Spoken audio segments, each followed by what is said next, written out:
Hello students, welcome to नमस्ते physics with God sir. Young's double slit experiment बच्चे हमने वे optics में कर लिया है और उसका मैंने एक्सप्रेशन फॉर फ्रिंज विड्थ बता दिया। बहुत से बच्चों को ये पता नहीं होता है कि फ्रिंज विड्थ डायग्रामेटिकली क्या है। ये इम्पोर्टेंट है, ये मैं दिखाऊंगा आपको कि किसको फ्रिंज कहते हैं। वैसे मैंने डेफिनेशन में बताया, it is a separation between two successive bright और डार्क फ्रिंजेस। और ये भी बता दिया कि बच्चे दो ब्राइट फ्रिंजेस हों या दो डार्क फ्रिंजेस हैं, उनके बीच में सेपरेशन फिक्स रहता है, यानी इक्वी स्पेस्ड है।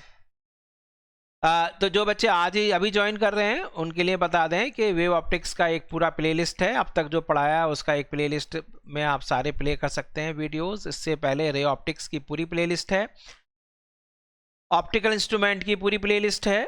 तो बच्चे आपको सारे वीडियो देखने चाहिए। इसके अलावा जो 12th में स्टूडेंट्स हैं बच्चे, उनको एक फ़ायदा ये है कि they can also revise the syllabus of class 11 because जल्दी से उनका नीट आ रहा है। उसमें सबसे इंपॉर्टेंट चैप्टर जो हैं डायनेमिक्स, बच्चे आपको पता है कि न्यूटन्स लॉज ऑफ मोशन, वो हमने सारा प्लेलिस्ट है उसकी, और वर्क पावर एनर्जी फिनिश कर दिया है मैंने, और उसकी भी प्लेलिस्ट है। ठीक है, तो दोनों क्लासेस के आपके पास दोनों हाथों में लड्डू हैं। तो बच्चे आप आराम से वीडियो देखिए और बार बार उसको रिवाइज करते रहिए, ध्यान रखना। ठीक है, डिटेल में मैंने कराया है क्योंकि फिजिक्स में कुछ भी चीज़ छोड़नी नहीं है और बहुत बेसिक पर वो अटैक करता है नीट। और जो बच्चे जेईई मेंस के हैं वो भी इसको कर सकते हैं आराम से। उसमें मैंने कुछ advance questions work power energy में कराए हैं, लॉज ऑफ मोशन में भी कराए हैं। ठीक है, सिमिलरली इन चैप्टर्स 12th में भी करा रहा हूँ। तो चलिए वीडियो की तरफ चलते हैं। उससे पहले as usual we have a motivational song for few seconds. So we are grateful to Namaste Kavita providing us a small clip of motivational song for our viewers, particularly they all are students. तो बच्चों के लिए नमस्ते कविता ने हमारे को एक clip दी है और हम उस क्लिप का यूज़ कर रहे हैं। अलग अलग क्लिप्स लिए हैं हमने, और आप सुनिए, मोटिवेट होइए और बूस्ट हो जाइए फॉर वीडियो लेक्चर। ठीक है, और मुझे बताइए कैसा आपको लग रहा है, कमेंट जरूर करिए। तो लेट अस प्ले। कि कब तो बड़ा हो गया, जाने कब पापा की पगड़ी बन गया। कभी कभी सोचता है दिल, क्या जोड़ पाऊंगा पापा को अपनी पहचान से। मैं उसी पल फिर सोचता हूँ,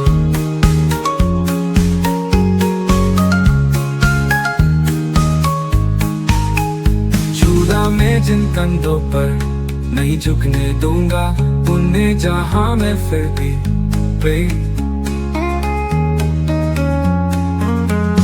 पापा पापा ना देखो इस तरह मुझे, कि शक ना हो जाए मुझे खुद पर। ना उतर पाया खड़ा मैं अगर घूमिल हो गई उम्मीद जिगर, डरता हूँ ना छूट जाए हाथों से उंगली की पकड़, एक मरमी को ना फिर भी पापा। Welcome back. कैसा लगा आप मुझे जरूर बताएं। चलिए अब बच्चे उसकी तरफ चलते हैं। तो this was the fringe width expression. Excuse me.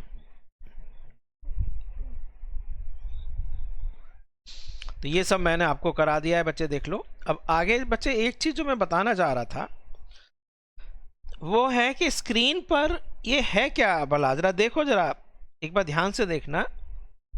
ये पेरेंटल सोर्स है, यहाँ पर, यहाँ पेरेंटल सोर्स था,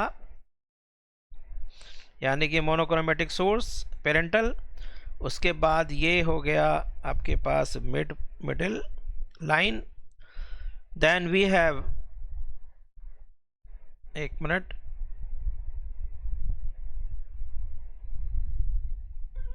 ये हो गया, यहाँ स्क्रीन है। ठीक है, ये स्क्रीन मैंने ले लिया।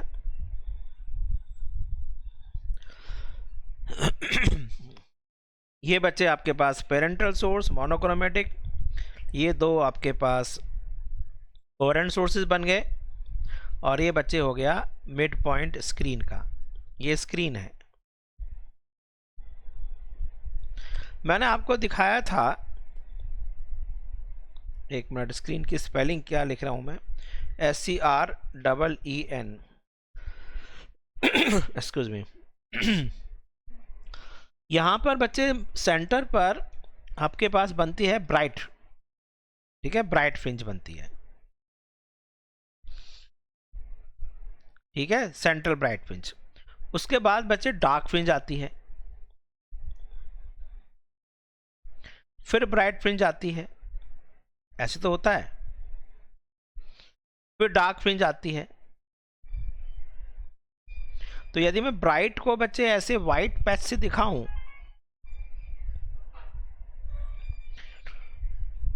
ये दिख रहा है आपको ये, और डार्क को बच्चे मैं थोड़ा ऐसे दिखा दूं,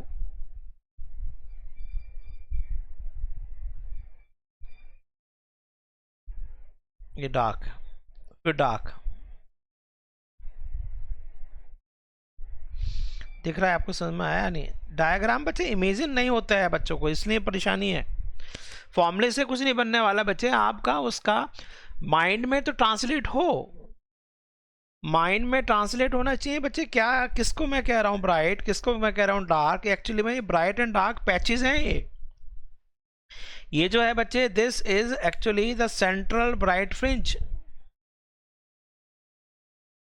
सेंटर जो भी आप, ये सेंटर है स्क्रीन का, सेंटर जो स्क्रीन का सेंटर है ये इसका 0 है ये। इसके बाद बच्चे आपके पास आता है ये, दिस इज फास्ट, एक मिनट, ये बड़े ध्यान से समझना बच्चे, इसमें टाइम लगाओ थोड़ा। फास्ट डार्क फ्रिंज, ये फर्स्ट डार्क फ्रिंज हो गया। The centre of first dark fringe ये है।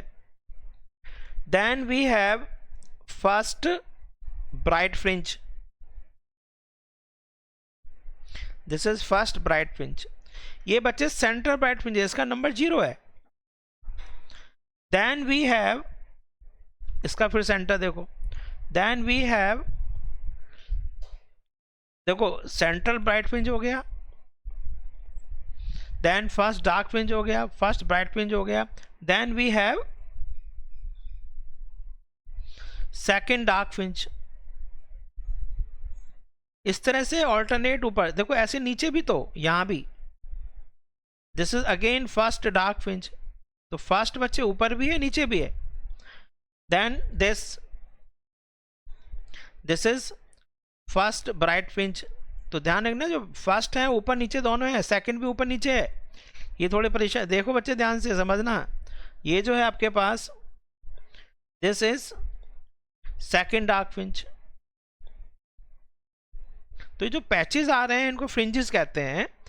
और आप ध्यान से देखना, centre bright fringe and first bright fringe, ये जो डिस्टेंस है, ये दिस वन, ये एक बीटा है फ्रिंज विड्थ। इस फ्रिंज के अंदर क्या आ रहा है बच्चे, देखो, एक पूरा डार्क का पैच, आधा ब्राइट आधा ब्राइट, यानी आधा आधा मिलकर एक फुल ब्राइट और एक फुल डार्क, यानी दो पैचेस का जो डिस्टेंस है, जो विड्थ है, दो पैचेस की जो विड्थ है वो बीटा है। तो एक पैच की जो विड्थ है वो बीटा बाई 2 हो गई, उसको कहते हैं फ्रिंज ब्रेड्थ। ठीक है, फ्रिंज विड्थ किसको कहते हैं? Separation between two successive. Clear हो रहा है बच्चे? तो एक बीटा के अंदर आधी दिख रही है आपको, ये आधी ब्राइट, फुल डार्क, आधी ब्राइट। आया समझ में? नहीं। तो एक बीटा के अंदर आपके पास 2 पैचेस आ रहे हैं, 2 पैचेस हैं, एक ब्राइट पैच, फ्रिंज नहीं लिखूंगा मैं, एक ब्राइट है और एक डार्क है, प्लस एक डार्क पैच, 2 पैचेस आया। तो इसलिए एक पैच जो हुआ वो ये वाला, ये जो एक पैच आपको लग रहा है ये वाला, ये तो बच्चे आधा हुआ ना बीटा बाई 2, उसको कहते हैं ब्रेड्थ। तो लिख लो फ्रिंज ब्रेड्थ क्या है। तो यहाँ पर आपको समझ में आ गया फ्रिंज ब्रेड्थ क्या है, तो सारा गड़बड़ हो जाएगा। तो सबको बच्चे आता है लेकिन गलती हो जाती है। तो फ्रिंज ब्रेड्थ जो हो गया that is equal to beta by 2, यानी कि आपके पास thickness of one patch, breadth को कहते हैं थिकनेस ऑफ वन पैच। तो which is equal to lambda D by 2d। अब देख लो बच्चे, फ्रिंज ब्रेड्थ पूछ रहा है, बच्चे ने फ्रिंज विड्थ का आंसर लिख लिया, बहुत ज़्यादा अंतर है। एक बात तो ये खत्म हुई। दूसरी चीज़ बच्चे जो इम्पोर्टेंट है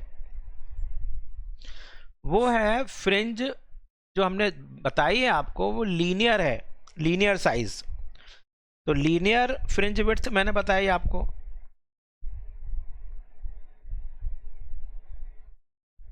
लीनियर फ्रिंज विड्थ, इसको बीटा कहते हैं, which is equal to lambda D by D. दूसरी होती है बच्चे एक एंगुलर फ्रिंज विड्थ, कितना एंगुलर साइज क्या है।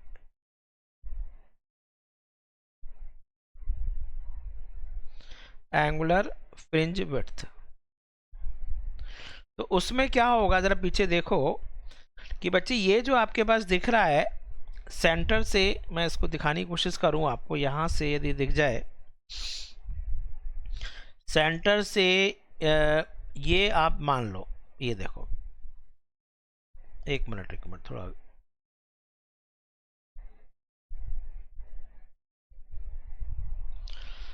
ऐसा करते हैं, ये जो आपके पास दिख रहा है यहाँ से यहाँ तक फर्स्ट ब्राइट है ना, और ये जो एंगल आ रहा है आपके पास, दिस एंगल, ये जो थीटा है आपके पास, this is the angular size of fringe width, angular fringe width हो गए। तो दिस इज थीटा, और थीटा को बच्चे आप हमेशा tan थीटा ले लेते हैं। तो दैट इज इक्वल टू, बोलो, बीटा अपॉन डी। ये तो डी है ना, नीचे पीछे चलो ना, ये डी है, दिस डिस्टेंस इज डी। और ये बच्चे स्मॉल डी था। आगे आपको समझ में, डायग्राम बच्चे समझ में आना चाहिए। वेव ऑप्टिक्स में थोड़ा टाइम लगता है, फिजिक्स में थोड़ा टाइम लगाओ, यानी ट्रांसलेट करो माइंड में सारी इमेजिनेशन, सारे डायग्राम, इतना बढ़िया डायग्राम बता कर दिखा रहा हूँ आपको मैं, मिलेगा नहीं आपको वर्ड में। देखिए इसको कितना बढ़िया तरीके से समझा दिया गया। अब आपको बिल्कुल दिमाग, आंख बंद कर लो तो आपको समझ में आना चाहिए कि फ्रिंज विड्थ किसको कहते हैं, फ्रिंज ब्रेड्थ किसको कहते हैं, एंगुलर साइज का मतलब क्या है, कि एक पूरा जो फ्रिंज है, यानी कि एक टू सक्सेसिव ब्राइट या टू सक्सेसिव डार्क जो एंगल बना रही हैं आपके पास प्लेन ऑफ सोर्सेस के सेंटर पर, वो। चलिए, तो कितना आ गया बच्चे बोलो, तो theta is equal to, beta है बच्चे lambda D upon D into capital D, cancel हो जाएगा, तो this is equal to lambda by small D. एक तो ये चीज़ बहुत इंपॉर्टेंट है। एक और चीज़ मैं आपको बता दूं, एक और इम्पॉर्टेंट चीज़ मैं आपको समझाने की कोशिश करूं कि हमारे पास बच्चे जो सोर्स है, एक और ज़रा देखना इम्पॉर्टेंट है कि हमारे पास एक जो सोर्स है, ये पेरेंटल सोर्स एस, इसके बच्चे सपोजिंग विड्थ है स्मॉल एस, और ये बच्चे कोहेरेंट सोर्सेज हैं। एक मिनट,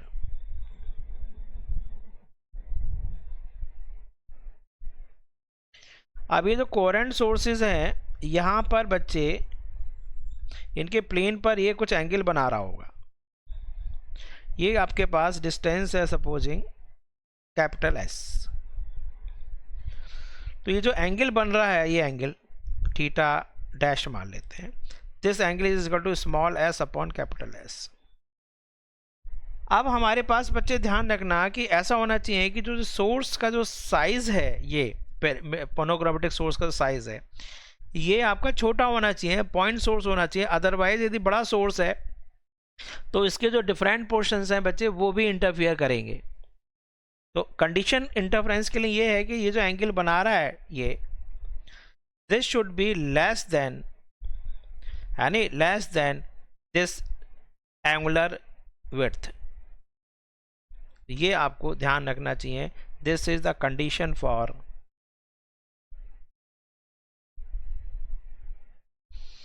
ठीक है, एनसीईआरटी से ले रहा हूं मैं, कंडीशन फॉर फ्रिंजेस, ठीक है, fringes to be seen on screen. ये बहुत इंपॉर्टेंट चीज मैंने आपको बता दी। This I have taken from NCERT, NCERT से लिया है। तो conditions for interference to be seen on screen, ध्यान से देखना बच्चे, मैं इंपॉर्टेंट चीज बता रहा हूं। एक तो ये बात बनी। दूसरी बात बच्चे ये है कि जैसे मैंने एंगुलर फ्रिंज विड्थ बताई है, सिमिलरली बच्चे एंगुलर फ्रिंज ब्रेड्थ भी हो सकता है। आज बहुत टेक्निकल पार्ट कराऊंगा इस वीडियो लेक्चर में। एंगुलर फ्रिंज ब्रेड्थ बच्चे हो जाएगा दैट इज इक्वल टू, यानी कि आपके पास बीटा बाई 2 इंटू डी, तो this is equal to lambda by 2d। सबसे इंपॉर्टेंट बात ये आ रही है कि ये जो सारी चीज़ें हैं ये does not depend upon the distance of the source from the distance from the coherent sources from the screen. ये भी बच्चे does not depend upon D. तो क्वेश्चन कभी आ जाए कि आपका distance of the screen plane of sources से डबल कर दिया जाए, आधा कर दिया जाए, तो एंगुलर फ्रिंज विड्थ पर कोई फर्क नहीं पड़ता है। ठीक है, ये चीजें आपको ध्यान रखनी है। अब एक बार और देख लो कि इफेक्ट, एक और इंपॉर्टेंट लिख लेते हैं, वो है बच्चे इफेक्ट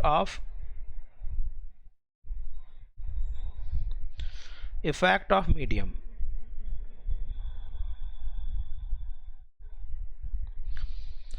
इफेक्ट ऑफ मीडियम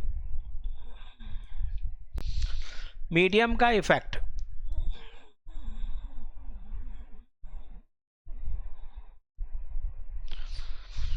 तो किस पर, बीटा पर। पहला ले रहे हैं ऑन फ्रिंज विड्थ।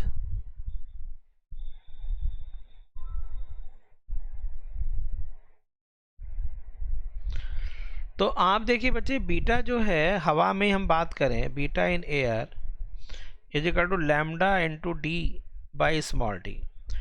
जब मीडियम चेंज होता है, मैं आपको बार बार बता रहा हूं कि वेवलेंथ चेंज होता है ओनली। अब बीटा यदि मीडियम में करेंगे, माना उसने कहा कि सारा का सारा जो YDSE है, यंग्स डबल स्लिट एक्सपेरिमेंट है, डबल स्लिट एक्सपेरिमेंट का जो एपरेटस है उसको हमने किसी लिक्विड में इमर्स कर दिया है ना, ये है इफेक्ट ऑफ मीडियम। यानी कि यंग्स डबल स्लिट एक्सपेरिमेंट, यानी YD Young's double slit experiment जो एपरेटस है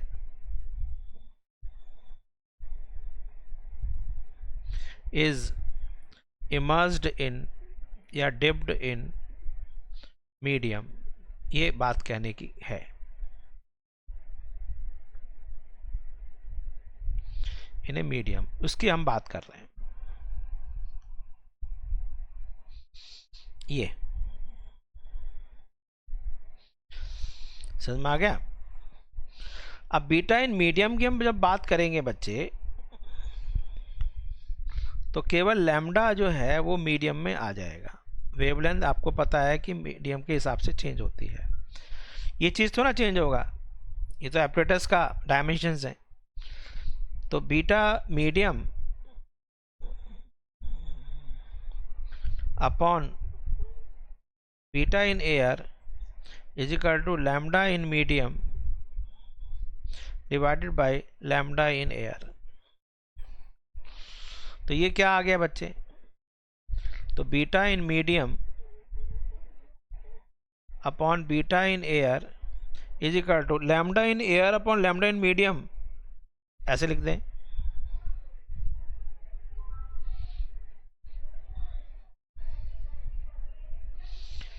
is equal to 1 by mu. तो बीटा इन मीडियम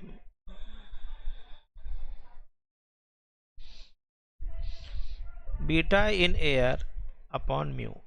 तो ये बच्चे आपको ध्यान रखना है।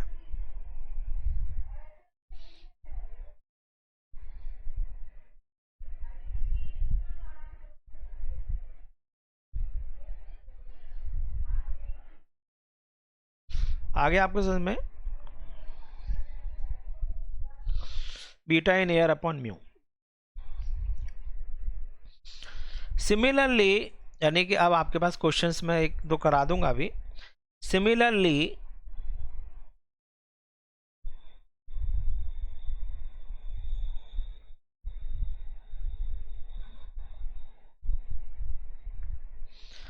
आपके पास यदि मैं कह रहा हूं effect on angular fringe width, यदि मैं एंगुलर फ्रिंज विड्थ के ऊपर ध्यान दूं, देखो बच्चे यहां से दिख रहा होगा आपको, यस ठीक है। तो उसमें भी बच्चे थीटा इन मीडियम, क्योंकि lambda upon by lambda medium upon D and theta in air is equal to lambda in air upon D. तो सेम सिचुएशन बनी, सिचुएशन सेम बनेगी, यानी मीडियम में भी आपके पास फ्रिंज विड्थ में म्यू का फैक्टर आ जाएगा। That is theta in medium is equal to theta in air upon mu. ये आपके पास आ गया। ये समझ में आ गया आपको सबको सारी सिचुएशंस। कोई भी क्वेश्चन करना चाहो कर लेना, ऐसे कुछ नहीं है। एक क्वेश्चन करा देता हूं, चलो कि एक क्वेश्चन हम कर लेते हैं। चलो बच्चे क्वेश्चन करें। क्वेश्चन है कि supposing if beta in air is 4 millimeter, find beta new fringe width if, अब इस if को हटा देते हैं, if the apparatus Young's double slit experiment का जो apparatus है be immersed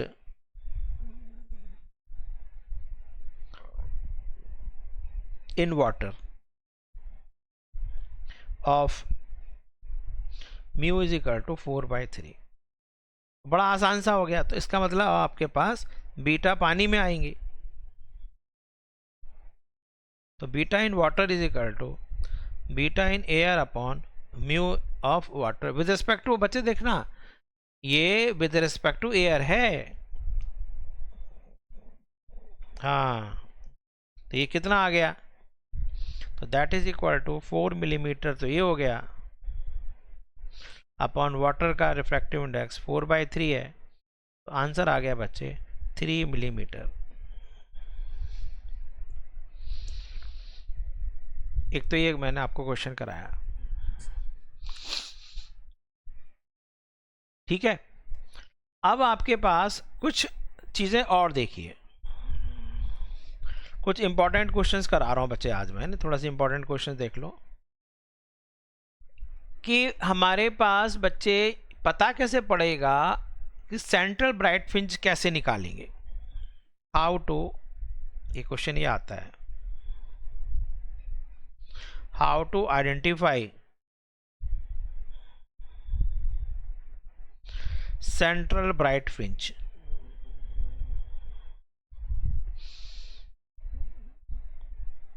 ठीक है, ये सारे क्वेश्चंस आते हैं नीट में। How to identify the central bright fringe in Young's double slit experiment. क्यों? क्योंकि आपके पास स्क्रीन पर bright dark bright dark bright dark दिख रहा है। एक्चुअली में हम यूज़ करते हैं सोडियम लैम्प। सोडियम लैम्प का मतलब है हमारे पास yellow patch dark patch, yellow patch dark patch, yellow patch dark patch, ऐसे दिखेगा। अब कौन सा सेंट्रल है हमें क्या पता। तो इसके लिए हम क्या यूज़ करते हैं देखो, तो वी यूज़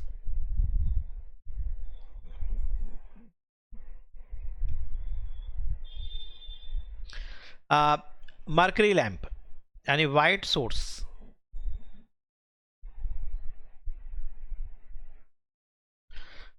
वाइट सोर्स मत लिखो, बल्कि लिखो source of, we use source of white light.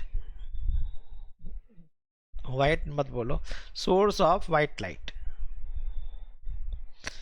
ठीक है, ये तो मैंने प्रैक्टिकल हमने किया है। डार्क रूम होते हैं, पहले तो 11 12 में भी था बच्चे सारी चीज़ें, अब बहुत हटा दिए हैं। We use source of white light यानी कि हम मर्करी HG लिख दो, मर्करी लैम्प यूज़ करते हैं। तो मर्करी लैम्प में यूज़ करने से क्या हो जाता है कि हमारे पास देखो बच्चे, ये है वाइट सोर्स, यहाँ पर हमने वाइट सोर्स ले लिया, तो इसमें तो सारे कलर हैं आपको पता है। यहाँ पर आपके पास पेरेंटल सोर्स हो गया, एस तो पेरेंटल सोर्स है। अब यहाँ पर बन गए दो आपके कोरेंट सोर्सेस। ठीक है, ये स्क्रीन हो गया, ये आपका मिड पॉइंट है। तो होगा क्या बच्चे कि ये जो आपके पास यहाँ से और यहाँ से ओ पर आपको पता है कि सारे के सारे जो कलर्स हैं ये सेम फेज में पहुँचेंगे। तो ओ पर बच्चे आपके पास ब्राइट यानी वाइट पैच आएगा। तो जहाँ भी आपको वाइट पैच आए, तो ये जो वाइट पैच आपके पास आ रहा है बच्चे, ये वाइट पैच, वो ये बताता है कि बच्चे ये सेंट्रल ब्राइट फ्रिंज है। ये वाइट पैच आया। उसके बाद बच्चे ऊपर आजकल क्या काफ़ी चालाकी से काम किया है। एक्चुअली में क्या है कि वेवलेंथ ब्लू की कम है। ठीक है, तो इसके बाद जो है ब्लू जो है वो डिस्ट्रक्टिव इंटरफेरेंस की कंडीशन सेटिस्फाई करेगा, यानी कि ब्लू मिसिंग हो जाएगा। तो पहली एनसीईआरटी जो थी वो ये थी कि यहाँ पर ब्लू डिस्ट्रक्टिव इंटरफेरेंस की कंडीशन सेटिस्फाई करेगा, ब्लू मिसिंग होगा, तो जस्ट वाइट पैच के बाद रेड कलर होंगे। ठीक है, और ऐसे होता चला जाएगा। लेकिन आजकल कुछ नहीं किया है उन्होंने। आजकल क्या किया है कि कुछ नहीं बताया है, क्योंकि अलग अलग थ्योरी हैं। तो यहाँ पर कलर्ड पैचेस आ जाएंगे, ऐसे लिख दो आप बस, ऐसे यहाँ पर भी कलर्ड पैचेस आ जाएंगे। एक मिनट, इसको मैं हटा देता हूँ। ठीक है, ऊपर नीचे जो आ जाएंगे आपके पास वो कलर्ड पैचेस आ जाएंगे, and up to certain distance, कुछ डिस्टेंस तक, थोड़े डिस्टेंस तक। तो बस मेन पर्पस था हमारे पास कि सेंट्रल ब्राइट फ्रिंज पता लगा दिया, जो भी आपके पास वाइट पैच आ रहा है that will be the central bright fringe. तो ये एक क्वेश्चन आ गया, how will you identify the central bright fringe in Young's double slit experiment. एक तो ये हो गया। दूसरा एक क्वेश्चन और है बच्चे, इंपॉर्टेंट है, एक और इंपॉर्टेंट क्वेश्चन मैं आपको कराऊं, वेरी इंपॉर्टेंट, कि supposing let we have bichromatic source. Chromatic माने कलर। तो बाइक्रोमेटिक सोर्स का मतलब हमारे पास दो कलर हैं। तो एक आपके पास λ1 कलर माने वेवलेंथ। तो सपोजिंग आपके पास एक λ1 कलर है, एक λ2 कलर है। तो λ1 वेवलेंथ से आपके पास सपोजिंग n1 फ्रिंजेस आ रही हैं, एंड λ2 से मान लीजिए n2 फ्रिंजेस आ रही हैं। तो एक्चुअली में आपने देखा था कि जो D sine theta, path difference होता है डी साइन थीटा। तो ठीक है, n1 ब्राइट फ्रिंजेस ले लो, चाहे ब्राइट फ्रिंजेस। तो बच्चे डी साइन थीटा तो वही रहा, तो d sine theta is equal to n lambda, वहाँ पर d sine theta is equal to n lambda, तो एन वन लैम्डा। तो आपके पास न्यूमेरिकल जब करोगे तो उसके लिए simple formula n one lambda one is equal to N two lambda two use कर लेना। तो एक ये बच्चे इंपॉर्टेंट फॉर्मूला है।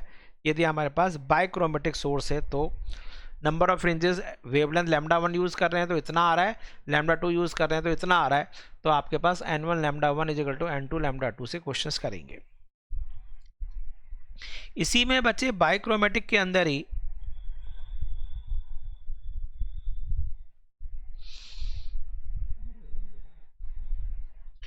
क्योंकि दोनों केस में एक की वेवलेंथ लैम्डा वन है, एक की वेवलेंथ लैम्डा टू है, तो बच्चे दोनों की फ्रिंज विड्थ डिफरेंट होंगी। जिसकी वेवलेंथ छोटी है उसकी फ्रिंज विड्थ छोटी है। तो कहीं ना कहीं एक ऐसी सिचुएशन आ जाएगी जहां पर दोनों की फ्रिंजेस कोइंसाइड कर रही होंगी।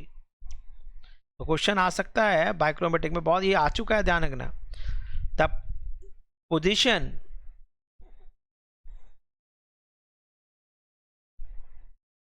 फ्रॉम सेंटर where इनके जो ब्राइट पैचेस हैं या ब्राइट फ्रिंजेस हैं,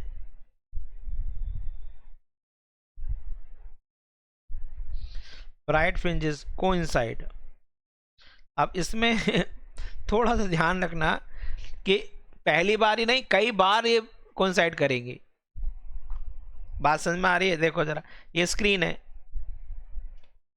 ठीक है, ये आपके पास दो सोर्सेज हो गए, इनका बच्चे ये पेरेंटल सोर्स है, ये बाइक्रोमेटिक है, ये lambda one and lambda two दोनों निकाल रहा है, ये बच्चे S1 S2 हो गया। तो कहीं पर आपके पास मान लीजिए ये Y जगह ऐसे है जहां पर S1 की इसका सपोजिंग N1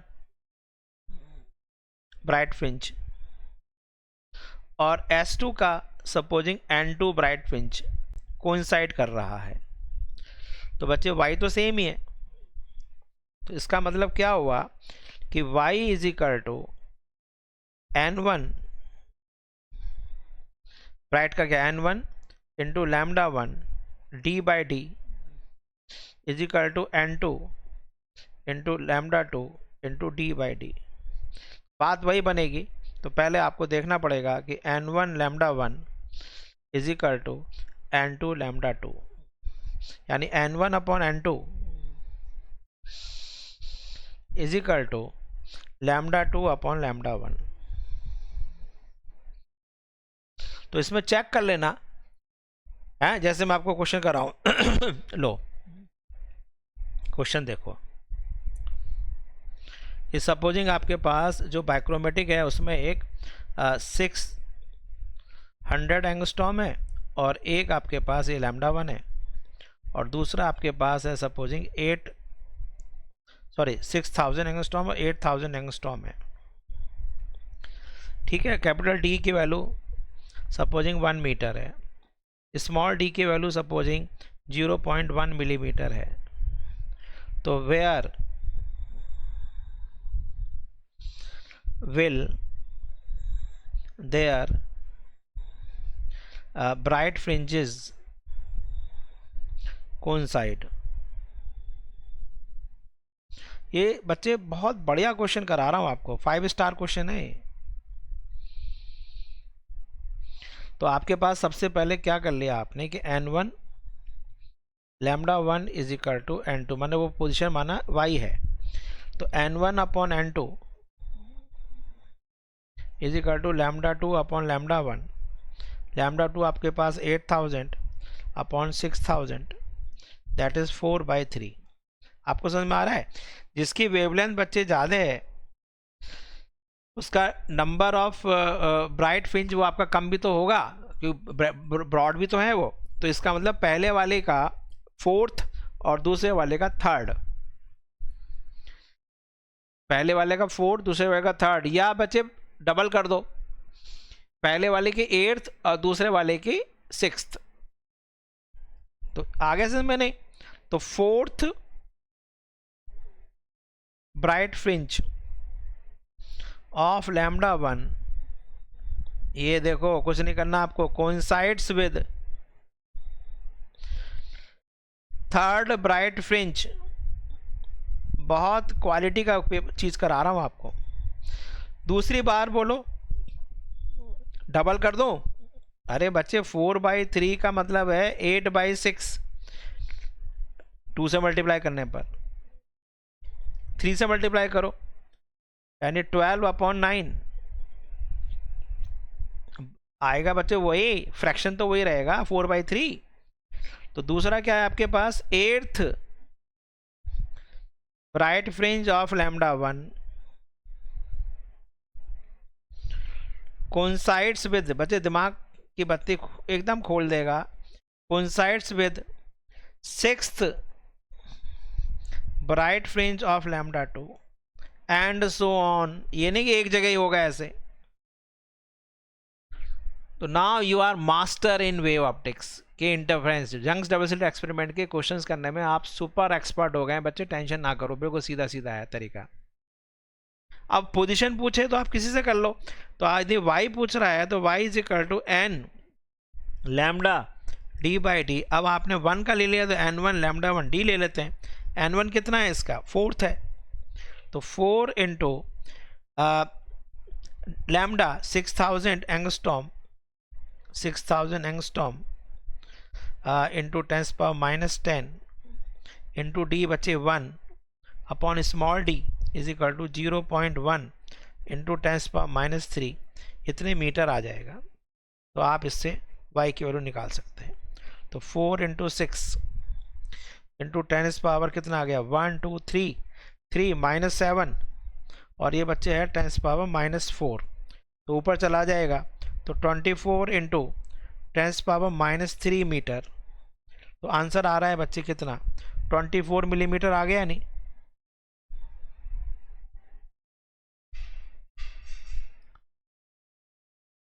कैसा लगा आपको क्वेश्चन ये? बेस्ट क्वेश्चन है ये, ध्यान रखना, बहुत ही इंपॉर्टेंट क्वेश्चन है।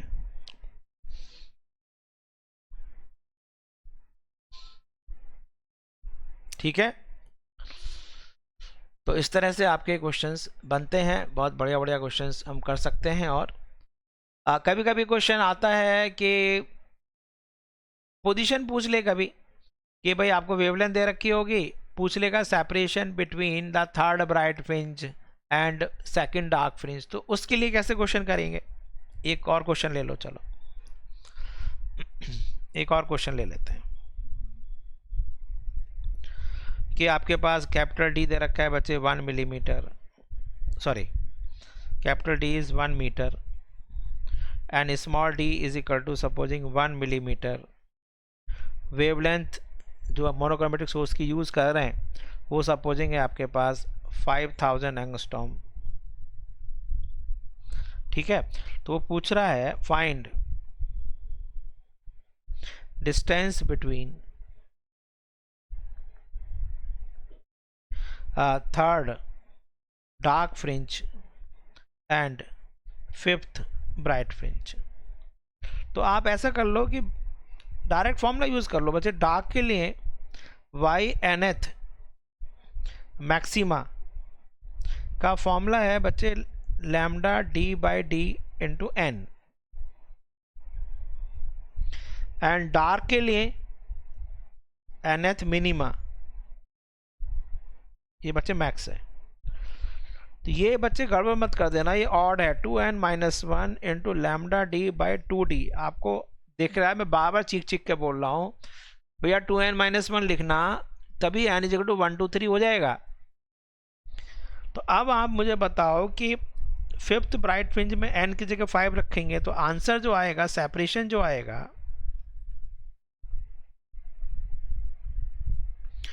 वो आपके पास n is equal to 5 lambda d/d minus 2 into 3 -1 into lambda d/2d।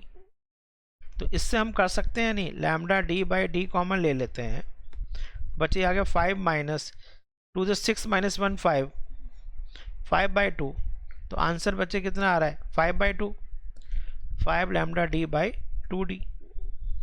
तो अब आपके पास सीधा सीधा आंसर 5 इंटू इसकी value 5 into 10⁻³ into 10⁻⁻10 into 1 millimetre, sorry 1 metre D into 1 millimetre. कर लोगे नहीं बच्चे बोलो? तो 25/2 इंटू 10⁻⁻10 +3 एंड +3, तो ये हो गया आपके पास 25/2 इंटू 10⁻⁻⁴, तो 10⁻³ यदि होता तो 2.5/2 मिलीमीटर ये इनके बीच में सेपरेशन आ गया।